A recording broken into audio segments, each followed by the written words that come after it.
Let's be real. In our nonstop, notification-driven world, the whole idea of meditation can feel, well, a little out of reach, maybe even a bit mysterious.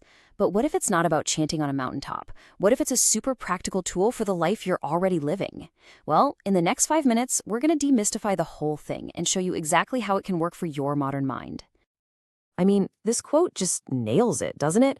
We all know that feeling of chaos, that sense of being pulled in a million different directions all at once. The whole point of meditation isn't to reach some mystical state. It's just about finding and pressing that pause button, just to check in with yourself for a moment.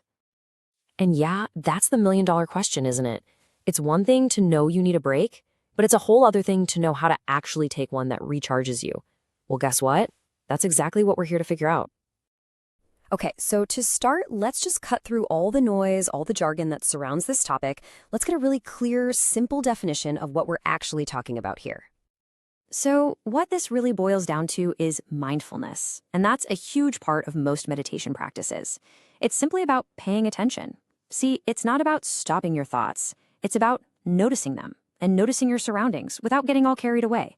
It's just about being right here, right now.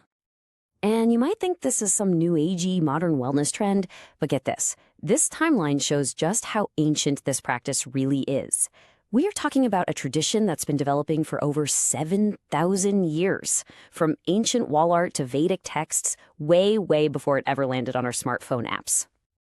So, okay, it's got this super long history, but what's actually going on inside our heads when we do it? This is where modern science gives us some pretty incredible insights. Think about it like this. Our brains have an autopilot mode. Scientists have a name for it, the default mode network, or DMN. It's the part that's running when your mind is wandering off, replaying conversations, worrying about the future. It's basically the source of all that constant mental chatter. And check out this comparison. Research actually shows that a regular meditation practice can dial down the activity in this network. It doesn't turn it off, but it helps quiet that inner monologue, breaking that cycle of repetitive negative thinking and just creating more space for focus and calm. And this impact isn't just theoretical. I mean, in a major study from Georgetown University, a mindfulness program proved to be just as effective as a standard antidepressant for treating anxiety. That really shows you how powerful this kind of mental training can be for our well-being.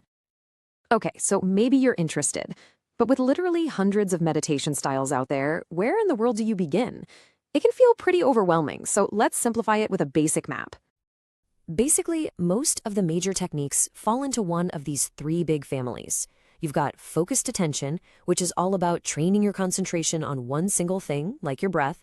Then there's open monitoring, where you kind of broaden your awareness and just notice whatever comes into your mind without getting stuck on it. And compassion practices are where you actively try to grow feelings like kindness, first for yourself and then for other people. All right, before we get practical, let's just bust a few myths that stop people from even trying this. The number one myth is that you have to empty your mind. You don't. The goal is to notice your thoughts, not to have zero thoughts. You also don't need a perfectly silent room, and you for sure don't need an hour of free time. This whole thing is flexible and requires absolutely zero previous experience to get started. Okay, let's make this real. This is the most important part, turning this idea into something you can actually do. Here is a super simple routine you can try the second this is over. This 4-step process is incredibly simple. First, just find a comfortable, upright posture. Next, take a few deep, intentional breaths. Then, do a quick scan of your body and just let go of any tension you're holding. And finally, just rest your attention on the physical sensation of your breath. That's it.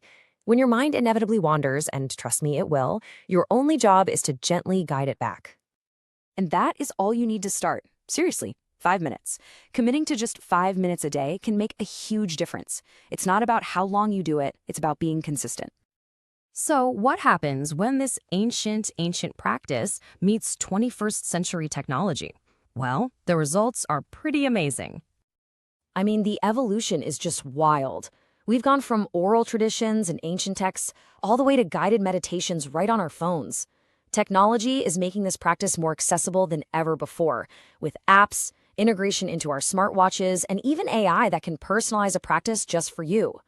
People are even using immersive VR to create entire worlds to meditate in. And that brings us to our final thought here. Think about it. Every app, every ad, every notification is fighting for a piece of your focus. Meditation is simply the act of reclaiming that focus as your own. It's not about escaping the world, but about being more present and intentional while you're in it. So, what happens when you start taking your attention back? Well, that's something only you can find out.